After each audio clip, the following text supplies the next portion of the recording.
अलंकापुरी पुण्यभूमी पवित्र, तिथे नांदतो ज्ञानराजा सुपात्र. तया ठविता महापुण्यराशी, नमस्कार माझा सद्गुरु ज्ञानेश्वरासी. पुंडलिक विहारी विठ्ठल श्री ज्ञानदेव तुकाराम पंढरनाथ भगवान की जय. माऊली ज्ञानेश्वर महाराज की जय.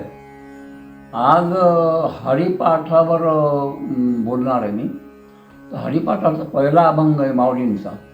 देवाची द्वारी उभा क्षणभरी, तेने मुक्तिचारी साध्ये द्या. हरिमुखे म्हणा पुण्याची गणना कोण करी. असोनी संसारी जिव्हे वेगू करी, वेदशास्त्र उभारी बाया सदा. ज्ञानदेव म्हणे व्यासाचे, पुन्हा द्वारकेचा राणा पांडवा घरी. हा माऊलीचा हरिपाठातला अभंग आहे. आता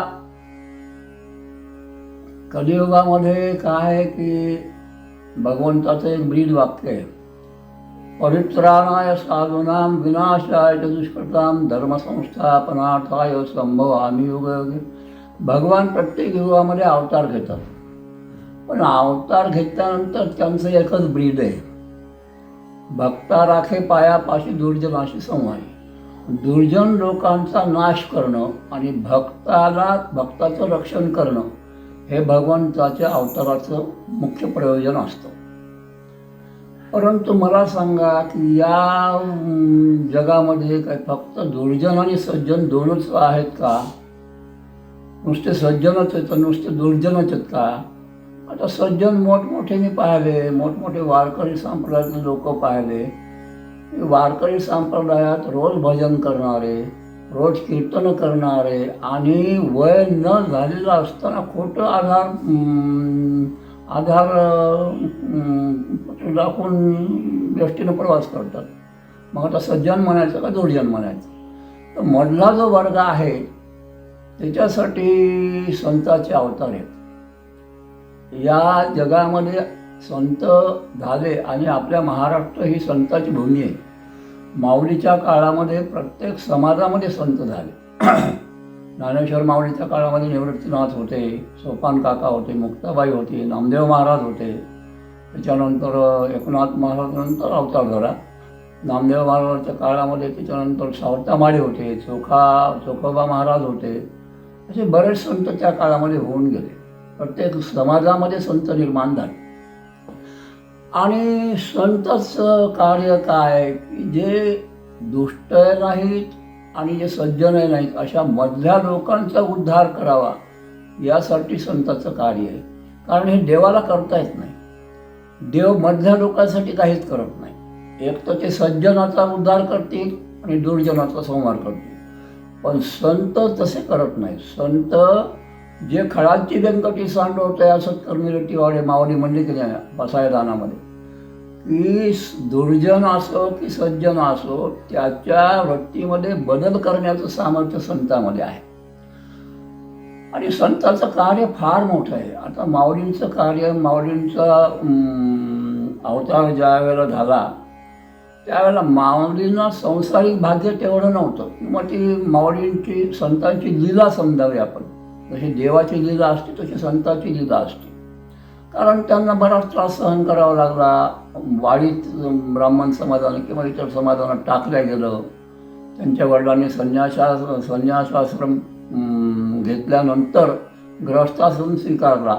पण गृहस्थाश्रम स्वीकारला हे गुरुच्या आज्ञेमुळं स्वीकारला, हे त्यावेळच्या पंडितांना मान्य नव्हतं. कारण गुरु आज्ञेविना शास्त्राशी शिवण्याची नाही असं एका ठिकाणी म्हणलेलं आहे. गुरु आज्ञा हे शास्त्र आज्ञापेक्षा श्रेष्ठ आहे. परंतु त्या काळाची तशी आचारसंहिता, त्यामुळं माऊलींना त्रास झाला वगैरे वगैरे, हे सगळं ठीक आहे. पण संतांचे जे अवतार आहेत ते सर्वसामान्य जीवाचा कल्याण करणं, सर्वसामान्य जीवांचा उद्धार करणं हे संतांचं मुख्य कर्तव्य आहे. आता कसं आहे, तुकोबारा एका ठिकाणी म्हणजे भक्तिपंथ बहु सोपा पुण्य नागविले पापा, आणि तेच दुसऱ्या ठिकाणी म्हणजे भक्ती ते कठीण सुळावरील पोळी. म्हणजे भक्तिमार्ग स्वीकारल्यानंतर सुरुवातीला स्वीकारायचा असेल तर हळूहळू आपल्याला त्या मार्गामध्ये शिरावं लागतं. त्याच्याशिवाय भक्ती होत नाही. आणि भक्तीचं मुख्य स्थान म्हणजे श्रद्धा आहे. श्रद्धेशिवाय भक्ती होत नाही. तुमची श्रद्धा नसेल तर भक्तीचा काही उपयोग नाही. त्रिवेणी संगमी नाना तिथे भ्रमिचित्त नाही नामी तरी ते अर्थ, अशी माऊली हरिपाठात म्हणले की नाही. त्रिवेणी संगमावर जा, कुंभमेळ्याला स्नान करायला जा की गंगेला स्नान करायला जा, तिथं जर तुमचं चित्त नसेल तर त्या स्नानाला काही उपयोग नाही, असं माऊलीचं म्हणणं आहे. बरं, गंमत अशी की अध्यात्म ज्ञान मनुष्य जन्म हा आपल्याला फार दुर्मिळ आहे. मनुष्य जन्म आपल्याला जो मिळाला तो फार पुण्याने मिळालेला आहे. नाही तर 84 लक्ष योनीमध्ये फिरावं लागतं आणि पाप पुण्य समान झाल्यावर मनुष्याचा जन्म मिळतो. मनुष्याचा जन्म मिळाला म्हणजे काही संसार किंवा परमार्थ संसार करायचा नाही असं नाही. संसार प्रारब्धावर सोडायचा आणि परमार्थ प्रयत्नानं करायचा. साधी गोष्ट तुम्हाला सांगतो, आपण ज्या वेळेला चालतो त्यावेळेला दोन्ही पायानं चालतो का? नाही. एक पाय उचलतो, पुढे टाकतो, मग दुसरा वर घेतो, दुसरा पाय पुढे टाकतो, एक वर घेतो, असे याप्रमाणे चालते. त्याच्याकरता संसार सोडला तर परमार्थ होतो, परमार्थ सोडला तर संसार होतो. पण संसार सोडायचा म्हणजे काही संन्यास घ्यायचा वगैरे किंवा विरक्त व्हायचा असं नाही. संसारामध्ये जी आसक्ती आहे ती आसक्ती विरहित जीवन जगत. आता संतांनी संसार केला नाही का? तुकोबारायांनी संसार केला, नाथ महाराजांनी संसार केला, अनेक सत्पुरुषांनी संसार केला की नाही. परंतु ते संसारातली आसक्ती, संसार प्रारब्धावर सोडून द्यायचा आणि परमार्थ स्वतः प्रयत्नानं करायचा. कारण प्रयत्न केल्याशिवाय परमार्थ होत नाही. आपण जर म्हणलं की प्रारब्धानुसार परमार्थ होईल तर बिलकुल होऊ शकत नाही. तुमच्या मनामध्ये जोपर्यंत येत नाही की परमार्थ करावा तोपर्यंत तुम्ही करू शकत नाही. त्याला मनाला तिकडे वळवावं लागतं आणि वळवल्याशिवाय परमार्थ होत नाही. आता संसार हा प्रारब्धाचे पुढारी कोण जातो भीमवरी ब्रह्मदेवे जिकाकरी लिहिले अक्षरे तेच होय, असे पुष्कळ उदाहरणं संतांनी सांगितलेले आहेत. एका ठिकाणी ज्ञानेश्वरीमध्ये आहे, ते ज्ञान पैदा बरवे जरी मनी आठी आणावे तरी संताया बजावे सर्वस्वेसी. कारण संतांना शरण गेल्याशिवाय परमार्थ होत नाही. आपल्याला काय आहे, परमार्थ करायचा तर आपण कीर्तनात जरी बसलो तरी चित्त आपलं दुसरीकडे जातं. आपलं चित्त परमार्थात राहत नाही, कीर्तनात राहत नाही. किंवा आपण नामजप करतो, नामजप करताना माळाचा आपण वळतो पण स्मरण होत नाही, रूपाचं ज्ञान होत नाही. ज्या देवतेचं आपण नाम घेतो ते रूप आपल्या हृदयात साठवलं पाहिजे तर ते नाम होते. आता नाम घेताना जर तुमचं चित्त जागेवर नसेल तर नाम घेण्यामध्ये व्यर्थ जाणार नाही नाम. कारण तुका म्हणे प्रेम मागे तुका म्हणे नाम मागे मागे धावे प्रेम, असं एका ठिकाणी म्हणलेलं आहे. त्याच्यामुळे नाम हे वाया जाणार नाही. परंतु हळूहळू सवय लागल्यानंतर नामाची आपण त्या नामावर दृढ होऊ शकतो. जसं पंढरपूरला निघाल्यानंतर एकदम पंढरपूर थोडंच होतं काही, आज येईल उद्या येईल परवा येईल, जाता पंढरपूरला केव्हा नाही केव्हा तरी मुक्कामाला आपण पोहोचू शकतो. त्याप्रमाणे माऊलींचा अवतार आळंदीला झाला. माऊलींच्या आयुष्यामध्ये चमत्कारही झाले, कारण माऊली कळालीच नाही लोकांना. आता माऊली प्रत्यक्ष परब्रह्म पांडुरंगाचे अवतार. आळंदीला असताना माऊलीचा छळच झाला. माऊली कळाले का? नाही कळाले. ज्या वेळेला पैठणला रेड्यामुखी वेद बोलावले तेव्हा रेड्याला कळाले पण माणसांना कळाले नाही. चांगदेवांना तरी कुठं कळाले? ज्या वेळेला निर्जीव भिंत चालवली तेव्हा चांगदेवाला कळाले. माऊलींनी आपल्या जीवनामध्ये बरेच ग्रंथ लिहिलेले आहेत. ज्ञानेश्वरी लिहिली, चांगदेव 65 लिहिली, अनुभवामृत लिहिलं, नंतर गाथा लिहिला आणि असे बरेच ग्रंथ. हरिपाठ लिहिला, सर्वसामान्याकरता हरिपाठ लिहिला. पण हरिपाठ काही सोपा नाही आहे. हरिपाठ आपण रोज म्हणतो हरिपाठ, परंतु हरिपाठ सोपा नाही, त्याचं फार गहन आहे. हरिपाठ हा गहन आहे. द्वैताची झाडणे गुरुविने ज्ञान तया कायचे कीर्तन घड्याल नामे माऊली म्हणले. द्वैताची झाडणी गुरुविने ज्ञान. द्वैत जोपर्यंत जात नाही तोपर्यंत गुरुकृपा झाल्यानंतर, साधी गोष्ट सांगतो तुम्हाला मी. नामदेव महाराज पांडुरंगाचे निस्सीम भक्त. भगवान पांडुरंग सगुण भक्ती श्रेष्ठ होती नामदेवरायाची. आता नामदेव महाराज 4 युगापासून देवाबरोबरच होते. सयुगाचा भक्तनामा उभा कीर्तनी. तर त्याच्यामुळं 4 युगापासून देवाजवळ होते. परंतु नामदेव महाराज फक्त पांडुरंगाला रोज जीव घालायचे आणि पांडुरंगाच्या सहवासात नेहमीच राहायचे.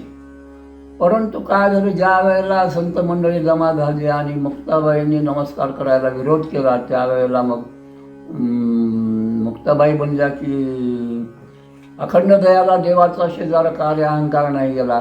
आणि मग ते नामदेव महाराजांना लागलं आणि नामदेव महाराजांनी पांडुरंगाला सांगितलं की माझं असं असं झालं आहे. विसोबा खेचरांनी परीक्षा घेतली. हो, आपल्या गोरोबा काकांनी परीक्षा घेतली. मग हे मडकं कच्चं आहे म्हणले. नंतर मग पांडुरंगाला सांगितलं. मग पांडुरंगाने पाठवलं की तू गुरुमंत्र घेतल्याशिवाय तुला माझ्या सर्वात्मक चैतन्याचा अनुभव येणार नाही. आणि मग ते आळवंढ्याला गेले वगैरे वगैरे. विसोबा खेचराकडून गुरुमंत्र मिळाला वगैरे. ती कथा वेगळा आहे, तो भाग वेगळा आहे. परंतु साधी गोष्ट नाही आहे. परमार्थ करणं हे सोपं नाहीच आहे. एवढा मोठा जन्म, मनुष्य जन्म आपल्याला मिळाला आणि आपण जर नुसतं खाण्यापिण्यात आणि भोगामध्ये घातला तर व्यर्थ आयुष्य जाईल. आणि व्यर्थ आयुष्य गेल्यानंतर पुढे पश्चाताप करून काही उपयोग नाही. मी एका ठिकाणी असं वाचलं आहे, तुकाराम महाराजांची सासूबाई होती म्हणे. आणि तुकाराम महाराज नेहमी सांगायचे सासूला की देवाचं नाव घ्या, देवाचं नाव घ्या, देवाचं नाव घ्या. पण ती काही नाव घेत नसे म्हणे. तर ज्या वेळेला सासूबाई गेल्या आणि पक्षाच्या रूपामध्ये तुकोबाराच्या अंगणात आल्या, त्यावेळेला त्या अश्रू ढाळू लागल्या. आता तुकोबाराय अंतर्ज्ञानी होते. त्यांना कळालं. त्यांनी सांगितलं आता उपयोग नाही, वेळ निघून गेली, आता काही उपयोग होणार नाही. त्याच्यामुळं वेळेला महत्त्व दिलं पाहिजे. मला सांगा, आता कृतयुगामध्ये 1,00,000 वर्षाचं आयुष्य होतं. द्वापार युगामध्ये 10,000 वर्षाचं आयुष्य होतं आपलं त्रेतायुगामध्ये. आणि द्वापार युगामध्ये 1,000 वर्षाचं आयुष्य होतं. आता कलियुगामध्ये 100 वर्षाचं आयुष्य आहे. 100 वर्षाची गणना आहे. 100 वर्ष जगतीलच अशी गॅरंटी नाही. आजकाल तर कलियुगामध्ये 60 आणि 70च्या पुढे टिकत नाही माणूस. कारण सगळं भेसळयुक्त अन्न खाणं, त्याच्यानंतर प्रदूषण वगैरे हे सगळ्या भानगडीमुळं माणसाची प्रकृती साथ देत नाही. माणसाचं आयुष्य कमी कमी व्हायला आहे. आणि त्याच्यामुळं काय आहे की 100 जरी आपण गणित धरलं तरी 50 वर्ष तर आपले झोपेतच जातात. त्याच्यानंतर 12 ते 15 वर्ष, 12 वर्ष जवळजवळ बालपणात जाते, खेळण्यात जाते. त्याच्यानंतर तरुणपणात जाते आणि मग म्हातारपण येते. मग परमार्थ करणार केव्हा? आणि परमार्थ नाही केला तर पुन्हा तेच आहे, पुनरपि जननम पुनरपि मरणम. पुन्हा जन्म, पुन्हा जन्म, पुन्हा भोग भोगणं, पुन्हा जन्माला येणं, पुन्हा मरणं, पुन्हा हेच कृत्य चालूच राहणार आहे. मग हे कृत्य थांबवायचं केव्हा? अहो मला सांगा, संसारामध्ये विषयाभोगामध्ये आनंद नाही असं नाही. आनंद आहे, पण तो तेवढ्यापुरतं आहे. आत्यंतिक दुःखाची निवृत्ती आणि अखंड सुखाची प्राप्ती हे फक्त परमार्थ अशा होत नाही. नाही तर चित्त समाधान राहत नाही, मन समाधान राहत नाही. सदा नामघोष करू हरिकथा, त्याने सदा चित्ता समाधान तुकोबरामध्ये. सदा नामघोष करू हरिकथा, त्याच्याशिवाय समाधान मिळणार नाही. आणि समाधान जर नाही मिळालं तर व्यर्थ जीवन आहे ना आपलं. मग मन चंचल आहे, कोणीकडे हिंडत राहतो, त्रिभुवन कमी पडतो त्या मनाला. आणि मन स्थिर झाल्याशिवाय परमार्थ होणार नाही.